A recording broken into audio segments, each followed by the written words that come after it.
ಮಾಡಬೇಕು.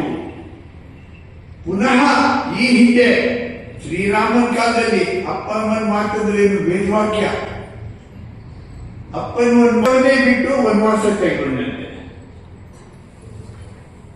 ಮಹಾಭಾರತದಲ್ಲಿ ಎಲ್ಲರನ್ನು ಬಿಟ್ಟು ಇವರು ಪಾಂಡವರು ಇದು ವನವಾಸ ಹೋದರಂತೆ. ಆದರೆ ಹಿರಿಯರಿಗೆ ಬೆಲೆ ಕೊಡುವಂತಹ ಒಂದು ಸಂಸ್ಕೃತಿ ನಮ್ಮಲ್ಲಿ ಅದು ಇವತ್ತು ಮನೆಗಳು ವೃದ್ಧಾಶ್ರಮಗಳು ಆಗ್ತಾ ಇದ್ದಾರೆ. ಅದನ್ನು ದೂರ ಮಾಡಬೇಕು. ನಮ್ಮ ಮಕ್ಕಳು ಅಪ್ಪ ಅಮ್ಮ ಹಿರಿಯರು ಊರು ಅಂದ್ರೆ ಜೀವಕ್ಕಿಂತ ಜಾಸ್ತಿ ಪ್ರೀತಿ ಮಾಡಬೇಕು ಅಂತ ಶಿಕ್ಷಣ ನಮ್ಮ ಮಕ್ಕಳಿಗೆ ಅನಿವಾರ್ಯ. ಆ ದೃಷ್ಟಿಯಿಂದ ನಮ್ಮ ಹಿರಿಯರ ಸೂಚನೆಯಂತೆ ನಮ್ಮ ಹಿರಿಯರೆಲ್ಲ ಸೇರಿ ಈ ಒಂದು ಶಾಲೆ ಪ್ರಾರಂಭ ಮಾಡ್ತಾ ಇದ್ದೀವಿ. ಅಂತ ಒಂದು ದೇಶದ ಬಗ್ಗೆ, ಧರ್ಮದ ಬಗ್ಗೆ, ಹಿರಿಯರ ಬಗ್ಗೆ ಪ್ರೀತಿ ನೀವೇನೇ ಆಗಿರಿ, ಡಾಕ್ಟರ್ಸ್ ಆಗಿರಿ, ಇಂಜಿನಿಯರ್ಸ್ ಆಗಿರಿ, ದೊಡ್ಡ ವ್ಯಕ್ತಿಗಳಾಗಿ ಏನೇ ಆಗಲಿ, ನಿಮ್ಮ ವೃತ್ತಿ, ನಿಮ್ಮ ಕೊಟ್ಟಂತ ತಂದೆ ತಾಯಿ, ನಿಮ್ಮನ್ನ ಆರಿಸಿ ಬೆಳೆಸಿದಂತ ಊರು ಬಹು ಮುಖ್ಯ, ತುಂಬದೇ ಪ್ರಾಮುಖ್ಯ. ಇದನ್ನು ಯಾವತ್ತೂ ಮನಸ್ಸಲ್ಲಿ ಇಟ್ಕೊಳ್ಳಿ. ಈ ಶಾಲೆ ನಾವು ಏನು ಶಿಕ್ಷಣ ಕೊಡ್ತಾ ಇದ್ದೀವಿ, ಆ ಶಿಕ್ಷಣ ನಿಮ್ಮ ಜೀವನದ ಕೊನೆವರೆಗೂ, ಕೊನೆ ಉಸಿರು ಇರುವವರೆಗೂ ನೀವು ನಿಮ್ಮ ಜೀವನದಲ್ಲಿ ಅಳವಡಿಸ್ಕೊಡ್ತೀರಾ ಅಂತ ನಂಬಿಕೆ. सरस्वती नमस्तुभ्यं वरदे कामरूपिणी विद्यारम्भं करिष्यामि सिद्धिर्भवतु मे सदा।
ಇವತ್ತಿನಿಂದ ಸೇರ್ಪಡೆಯಾಗಿದ್ದಾನೆ.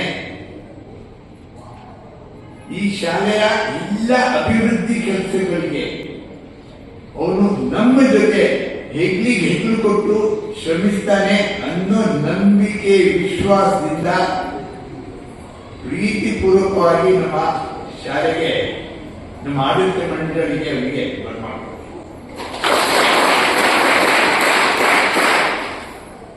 ಹಾಗೆ ಇನ್ನೊಬ್ರು ನಮ್ಮ ಶಾಲೆಯ ಹಿರಿಯ ವಿದ್ಯಾರ್ಥಿನಿ ಡಾಕ್ಟರ್ ಮಂಜುನಾಥ್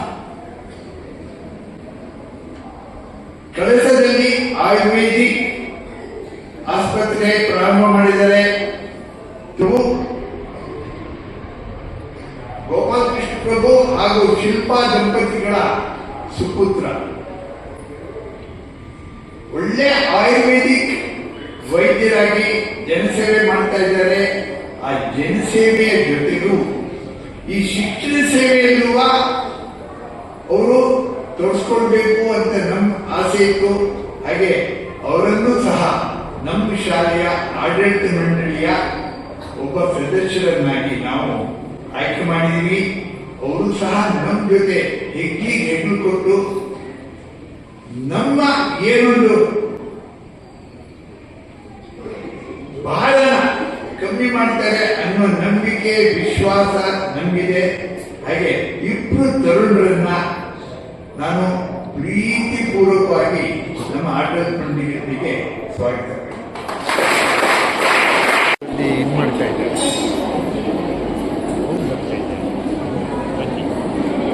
ಹೇಳಿದ್ದಾರೆ ಗುರುಜಿ, ಆನಂದ ಗುರುಜಿ ಹೇಳಿದ್ದಾರೆ.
ಪೂಜೆ ಮಾಡುವಂತಹ ಒಂದು ಸುಸಂದರ್ಭ ನಿಮಗಾಗಿದೆ.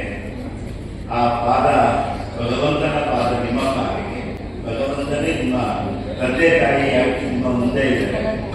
ಅವರ ಪಾದವನ್ನು ಪೂಜೆ ಮಾಡಿ ಕರವಸ್ತ್ರದಿಂದ ಒರೆಸ್ಬಿಟ್ಟು ನಂತರ ಪೂಜೆಯನ್ನ ತಾವು ಮಾಡುವಂತದ್ದಾಗಬೇಕು. ಮಾಡಿದಂತಹ ಆ ಗಂಗೆಯನ್ನ ವಿದ್ಯಾರ್ಥಿಗಳು ಬಹುಶಃ ಪ್ರತಿನಿತ್ಯನೂ ಪ್ರಬೋಧಿನಿಯ ವಿದ್ಯಾರ್ಥಿಗಳು ಶಾಲೆಗೆ ಬರುವಾಗ ಕಾರಣದಾಗಿದ್ದರಿಂದ ಇಲ್ವಾಗ್ತಾರೆ. ತಾಯಿ ಮತ್ತು ಮಗು ಇಬ್ಬರೇನೆ ಬೆಳೀತಾರೆ ಮಾಡಿ. ತಾಯಿ ಮಗುನ ಶಾಲೆಗೆ ಸೇರಿಸ್ತಾರೆ. ಸಣ್ಣದಿದ್ದಾಗ ಚೆನ್ನಾಗೇ ಹೋಗುತ್ತೆ ಮಗು ಶಾಲೆಗೆ. ಬರ್ತಾ ಬರ್ತಾ ದೊಡ್ಡವನಾದಾಗ ಅಮ್ಮ ದಿನ ಬಿಟ್ಟು ಬರ್ತಾ ಇರ್ತಾರೆ ಶಾಲೆಗೆ. ದೊಡ್ಡವನಾದ್ಮೇಲೆ ಮಗು ಬೇಡ ಅಂತ ಹೇಳ್ತಿದ್ಯಲ್ಲ, ಯಾಕಿರ್ಬೋದು ಅಂತ ಯೋಚನೆ ಮಾಡ್ತಾಳೆ, ಗೊತ್ತಾಗೋದಿಲ್ಲ. ಸರಿ ಹೋಗ್ತಾಳೆ. ಆಗ ಅವನು ತನ್ನ ಸ್ನೇಹಿತರ ಹತ್ರ ಹೇಳ್ತಾ ಇರ್ತಾನೆ, ನನ್ನಮ್ಮ ಶಾಲೆಗೆ ಬರೋದು ಬೇಡ ಅಂತ ನಾನು ಯಾಕೆ ಹೇಳಿದೆ ಅಂದ್ರೆ, ಅವಳ ಮುಖ ಚೆನ್ನಾಗಿಲ್ಲ ಅಲ್ಲ, ಅವಳಿಗೆ ಒಂದು ಕಣ್ಣು ಪಾಪ ಇರೋದಿಲ್ಲ, ಒಂದೇ ಕಣ್ಣಿರುತ್ತೆ, ಹಾಗಾಗಿ ಸ್ವಲ್ಪ ನೋಡಕ್ ಚೆನ್ನಾಗಿ ಕಾಣಿಸೋದಿಲ್ಲ. ಸ್ನೇಹಿತರೆಲ್ಲ ಆಡ್ಕೊಳ್ತಾರೆ ಅಂದ್ಬಿಟ್ಟು ಅಮ್ಮನಿಗೆ ಬೇಡ ನೀ ಬರೋದು ಅಂತ ಹೇಳಿರ್ತಾರೆ. ಅದು ಅವಳಿಗೆ ಕೇಳಿಸ್ಬಿಡುತ್ತೆ. ಆ ಮನಸ್ಸಿಗೆ ಸ್ವಲ್ಪ ನೋವಾಗುತ್ತೆ. ಸರಿ ಅಂತ ಅಂದ್ಬಿಟ್ಟು ಅವಳು ಅವತ್ತಿಂದ ಶಾಲೆಗೆ ಬರೋದಿಲ್ಲ. ಹೀಗೆ ಮಗ ಬೆಳೆದು ದೊಡ್ಡವನಾಗ್ತಾನೆ, ವಿದ್ಯಾವಂತ ಆಗ್ತಾನೆ, ಸಮಾಜದಲ್ಲಿ ಒಂದು ಒಳ್ಳೆ ಹೆಸರು ಪಡ್ಕೊಳ್ತಾನೆ, ಹಾಗೆ ಒಂದು ದೊಡ್ಡ ಕೆಲಸಕ್ಕೂ ಸೇರ್ಕೊಳ್ತಾನೆ. ಅಮ್ಮ ಪಾಪ ಹಳ್ಳಿಲೇ ಇರ್ತಾರೆ ಒಬ್ರೆ. ಹಾಗೆ ಇರುವಾಗ ಒಂದಿನ ಏನಾಗುತ್ತೆ, ಒಂದು ಲೆಟರ್ ಬರುತ್ತೆ ಪೋಸ್ಟ್. ಏನಂದ್ರೆ, ನಿನ್ನ ಅಮ್ಮ ಇಲ್ಲ, ನೀನು ಬಂದು ಅವಳದೇನು ಸಂಬಂಧ ಇದೆ ಅದನ್ನೆಲ್ಲ ವಸ್ತುಗಳನ್ನ ತಗೊಂಡು ಹೋಗು ಅಂದ್ಬಿಟ್ಟು ಅಂತ. ಸರಿ, ಅಮ್ಮ ಇಲ್ಲದ ಮನೆ ಎಲ್ಲ ಬಿಗ್ಗು ಅನ್ನಿಸ್ತಾ ಇರುತ್ತೆ. ಪಕ್ಕದ ಮನೆಯವರು ಒಂದು ಲೆಟರ್ನ ತಂದು ಕೊಡ್ತಾರೆ ಅವನಿಗೆ. ಅವನು ಅದನ್ನ ತಗೊಂಡು ಸ್ವಲ್ಪ ಬೇಜಾರಾಗುತ್ತೆ, ನಾನು ಆ ರೀತಿ ವರ್ತಿಸ್ಬಾರ್ದಿದ್ರೆ ನಮ್ಮ ಅಮ್ಮನ ಹತ್ರ ಅಂದ್ಬಿಟ್ಟು ಅಂತ. ಆದ್ರೂ ಕಾಲ ಮೀರಿ ಹೋಗಿರುತ್ತೆ, ಏನು ಮಾಡಕ್ಕಾಗಲ್ಲ, ಮಾಡ್ತೀನಿ ಅಂತ ಹೇಳಿದ್ರು. ಹಾಗಾಗಿ ನನ್ನ ಒಂದು ಕಣ್ಣನ್ನ ನಿನಗೆ ಕೊಟ್ಟು ನಾನು ಆಪರೇಷನ್ ಮಾಡಿಸ್ತಿದ್ದೆ. ಇವತ್ತು ಎಷ್ಟು ದೊಡ್ಡದಂದ್ರೆ, ಮಕ್ಕಳು ಮಾಡಿದ್ರೆ ಎಲ್ಲ ತಪ್ಪನ್ನು ಕ್ಷಮಿಸ್ಬಿಡ್ತಾಳೆ. ಅಷ್ಟು ವಿಶಾಲವಾದ ಹೃದಯ, ಸಾಗರದಷ್ಟು ವಿಶಾಲವಾದದ್ದು. ಹಾಗಾಗಿ ಆಗ ಗೊತ್ತಾಗುತ್ತೆ ಮಗ ಪಶ್ಚಾತ್ತಾಪ ಪಡ್ತಾನೆ.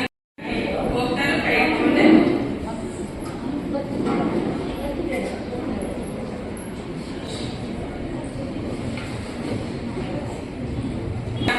ಅಮ್ಮನಿಂದ ಅಮೃತ ದ್ರವ.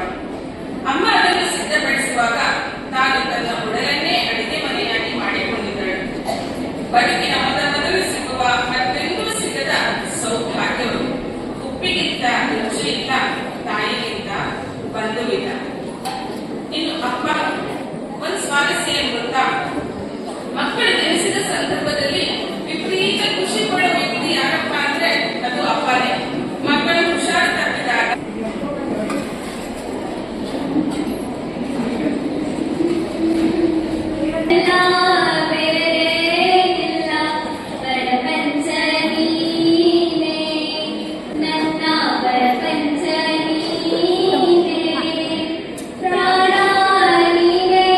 ಪ್ರಾಣ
ಒಂಬತ್ತು ತಿಂಗಳ ಸಂಕಟ ನೀಡಿ ತ್ಯಾಗಗಳಲ್ಲೂ ಹುಟ್ಟಿ ಬರುವ ಮುಖ ಜೀವಕ್ಕೆ ಎಷ್ಟು ಕಷ್ಟ ಕೊಡಿ ತಮ್ಮ ಮರಳಿ ಬರುವಳೆ ತಮ್ಮ ಮರಳಿ ಬರುವಳೆ ಕೂಲಿನಾಗಿ ಮಡಿ ಶಾಲೆ ಕಲಿಸಿದರು ಜಾಣರಾಗಲೆಂದ ಚಿನ್ನದಂತ ಒಂದು ಹೆಣ್ಣು ನೋಡ್ಯಾಳು ನಿನ್ನ ಮದುವೆಗಂತ ಮಡಿ ಶಾಲೆ ಕಲಿಸಿದರು ಜಾಣರಾಗಲೆಂದ ಚಿನ್ನದಂತ ಒಂದು ಹೆಣ್ಣು ನೋಡ್ಯಾಳು ನಿನ್ನ ಮದುವೆಗಂತ ಸಾಲ ಶೂಲ ಮಾಡಿದರು ಬಳ್ಳಿ ಹಬ್ಬಲೆಂದ ಮೊಮ್ಮಕ್ಕಳನ್ನು ಎತ್ತಿ ಆಡಿಸುವ ಚಿಂತೆಯೊಳಗಿದ್ದ ಮುಪ್ಪಿನ ತಾಯಿಗಳ ಮಾಲ ಮತ್ತೆ ಸಿಗುವಳೆ ತಮ್ಮ ಮರಳಿ ಬರುವಳೆ ತಮ್ಮ ಮರಳಿ ಬರುವಳೆ ತಮ್ಮ ಮರಳಿ ಬರುವಳೆ ತಮ್ಮ ಮರಳಿ ಬರುವಳೆ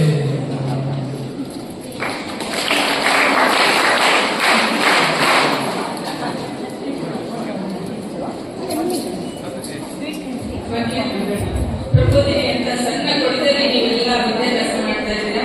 ಮುಂದೆ ನೀವು ಸಾಗರದಿಂದ ಹೊರಗಿನ ಪ್ರಪಂಚಕ್ಕೆ ಹೋಗ್ತಾ ಇದ್ದೀರಾ. ಒಳ್ಳೆ ಗುರಿ ಇಟ್ಕೊಳ್ಳಿ. ನಿಮ್ಮ ಮುಂದೆ ಗುರು ಇದ್ದಾರೆ, ಕಣ್ಣ ಮುಂದೆ ಒಳ್ಳೆ ಗುರಿ ಇರಲಿ, ಸಾಧಿಸಿ ಸಾಧನೆ ಮಾಡಿ ನಿಮ್ಮೆಲ್ಲರ ಬಾಳು ಬಂಗಾರವಾಗಿ ಅಂತ ಆಶಿಸ್ತಾ ಅವಕಾಶಕ್ಕಾಗಿ ಧನ್ಯವಾದ.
ಜ್ಞಾನ ಜ್ಯೋತಿಯನ್ನು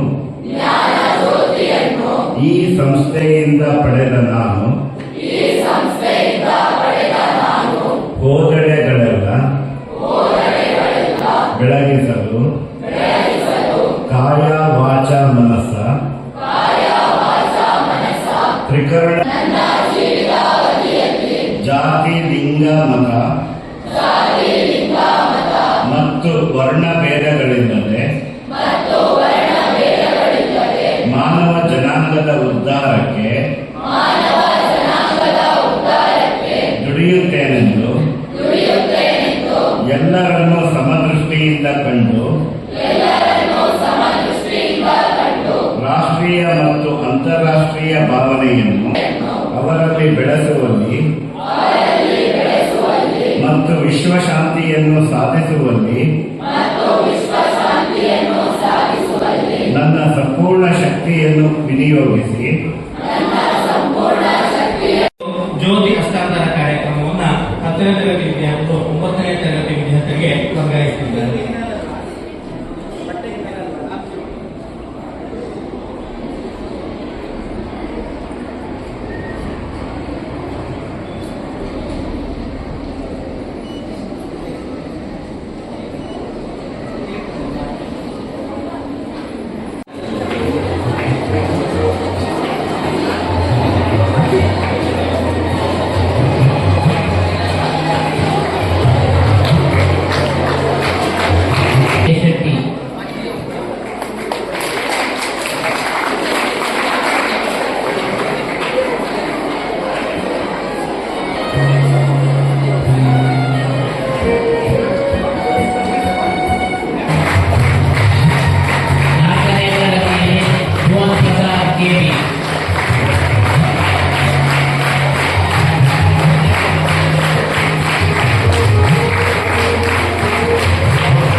ಪರವಾಗಿ ನಾನು ಯಾವತ್ತೂ ಬೆಳ್ಳಿ ಪತ್ರ ಕೊಟ್ಟಿದ್ದೆ. ಅಷ್ಟು ಜನ ಮಕ್ಕಳಿಗೆ ಬೆಳ್ಳಿ ಪತ್ರ ಕೊಡ್ತಿದ್ದೆ. ಜೊತೆಗೆ ಹಾಜರಾತಿಯಲ್ಲಿ 100ಕ್ಕೆ 100 ಹಾಜರಾತಿ ಇದ್ದವರಿಗೂ ಸಹ ಬೆಳ್ಳಿ ಪತ್ರ ಕೊಡ್ತಿದ್ದೆ.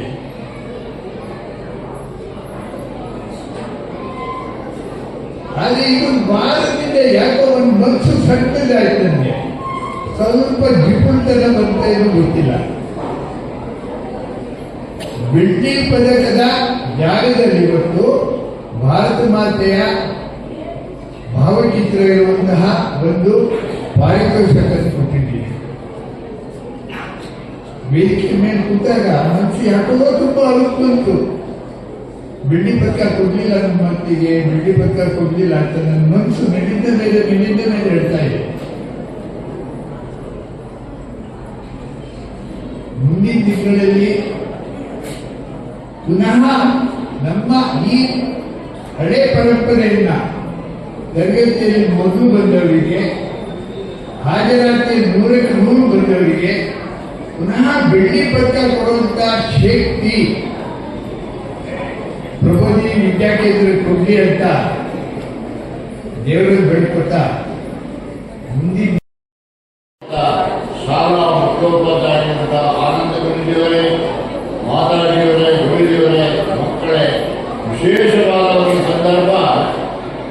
ನಾವು ಶಾರದೆಯನ್ನ ಪ್ರಾರ್ಥಿಸಿ ಪೂಜೆ ಮಾಡಿ ವಿದ್ಯೆಯನ್ನು ಕಲಿಯುವಂತಾರೆ. ಭಾರತೀಯ ಸಂಸ್ಕೃತಿ, ಪರಂಪರೆ, ಇತಿಹಾಸವನ್ನ ಶಾಲೆಯ ಯಾವುದೇ ಸರ್ಕಾರದ ಏನು ಅದರ ಪುಸ್ತಕ ಪಠಣೆ ಇರ್ತೋ ಅದರ ಪ್ರಕಾರ ಅದನ್ನೇ ವಿಶೇಷವಾಗಿ ಸಂಸ್ಕೃತಿ, ಪರಂಪರೆ, ಭಾರತ ದೇಶದ ನಮ್ಮ ಅನಾದಿಯಿಂದ ಬಂದಿರತಕ್ಕಂಥ ಸಂಸ್ಕೃತಿಯನ್ನು ಹೇಳಿಕೊಡ್ತಕ್ಕಂಥ ಒಂದು ಶಾಲೆ ಎಷ್ಟೋ ವರ್ಷಗಳಿಂದ ಈ ಮಟ್ಟಕ್ಕೆ ಬೆಳೆದು ನಿಂತು ಇಡೀ ಕಳಸದ ಸುತ್ತಮುತ್ತಲಿನ ಮಕ್ಕಳು ಅದರ ಪ್ರಯೋಜನ ಪಡೀತಾ ಇದ್ದು, ಡಾಕ್ಟರ್ ಆಗಿರ್ತಕ್ಕಂಥವ್ರು, ಇಂಜಿನಿಯರ್ ಆಗಿರ್ತಕ್ಕಂಥವ್ರು ಹೊರದೇಶದಲ್ಲಿ, ಭಾರತದಲ್ಲಿ ಬೇರೆ ಬೇರೆ ಕಡೆ ನಮ್ಮ ಶಾಲೆಯ ಮಕ್ಕಳು ಇದ್ದಾರೆ ಅಂತ ಕೇಳಿದಾಗ ನಮ್ಮೆಲ್ಲರಿಗೂ ಸಂತೋಷದ ಸಂಗತಿ. ಈ ಒಂದು ಉತ್ಸವದಲ್ಲಿ ನೀವೆಲ್ಲ ಭಾಗಿಯಾಗಿದ್ದೀರಿ. SSLCಯಲ್ಲಿ ಕಲಿತಕ್ಕಂಥ ಎಲ್ಲ ಮಕ್ಕಳು ಸಹ 100ಕ್ಕೆ 100 ತಗೊಂಡು ಪಾಸಾಗಿ ಕೇಳ್ತಾ ಈ ಒಂದು ಎಲ್ಲ ಸಮಾರಂಭದ ಒಂದು ಸುದ್ದಿಯನ್ನು ಇಡೀ ಕರ್ನಾಟಕಕ್ಕೆ ಬಿತ್ತಿರ್ತಕ್ಕಂಥ ನಮ್ಮ ಗಣೇಶ್ ಅವರು, ಸುದೀಪ್ ಅವರು ಹಾಗೂ ಛಾಯಾಗ್ರಾಹಕರಿಗೂ ವಂದಿಸುತ್ತಾ ಒಂದು ವಿಶೇಷವಾದಂತಹ ಪುಸ್ತಕವನ್ನ ವಿವೇಕಾನಂದರು ನಮ್ಮ ಕಳಸೇಶ್ವರ ಸ್ವಾಮಿ ದೇವಸ್ಥಾನದಲ್ಲಿ ಉದ್ಘಾಟನೆ ಆಗ್ತಾ ಇದೆ. ನನಗೆ ಸಂತೋಷ ಸಂಗತಿ, ನಮ್ಮ ಅಧ್ಯಕ್ಷತೆ ಕಾಲದಲ್ಲಿ ಇಂಥ ಪುಸ್ತಕವನ್ನು ಅವರು ಬರೆದಿದ್ದಾರೆ ಅಂತ ಹೇಳಿದಾಗ ನಮಗೆ ಅತ್ಯಂತ ಆನಂದ, ಸಂತೋಷವಾಗಿದೆ. ಹೀಗೇನೆ ನಮ್ಮ ಮುಖ್ಯೋಪಾಧ್ಯಾಯರು ಶಾಲೆಗೆ ಒಂದು ಪುಸ್ತಕವನ್ನು ಕೊಡಬೇಕು ಅಂತ ಕೇಳಿದ್ರು. ಕರ್ನಾಟಕ ರಾಜ್ಯದ ವಿಶೇಷವಾದಂಥ ಯಾವುದೋ ದೇವಸ್ಥಾನಗಳಿದೆ, ಆ ದೇವಸ್ಥಾನದ ಒಂದು ಲೇಖನವನ್ನು ರಾಜ್ಯ ಸರ್ಕಾರ, ಮುಜರಾಯಿ ಇಲಾಖೆ SM ಕೃಷ್ಣ ಅವರು ಮುಖ್ಯಮಂತ್ರಿಯಾದಾಗ ಪ್ರಕಟವಾಗಿರ್ತಕ್ಕಂಥ ಒಂದು ಇಂಗ್ಲಿಷ್ ಪುಸ್ತಕವನ್ನು ದಯಮಾಡಿ ಮುಖ್ಯೋಪಾಧ್ಯಾಯರು ಒಂದು ಸ್ವೀಕಾರ ಮಾಡಬೇಕು ಅಂತೇಳಿ ಅವರ ಹತ್ರ ಕೇಳ್ಕೊಳ್ತಾರೆ.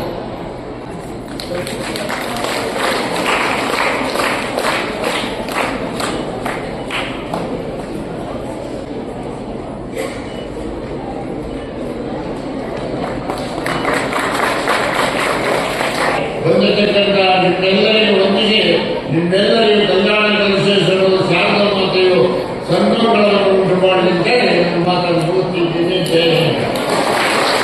ಈ ವೆಂಕಟಸಿದ್ದಯ್ಯ ಇವರಿಗೆ ವಿದ್ಯಾಕೇಂದ್ರದ ಪರವಾಗಿ ವಂದನೆಗಳನ್ನು ಸಲ್ಲಿಸುತ್ತೇನೆ.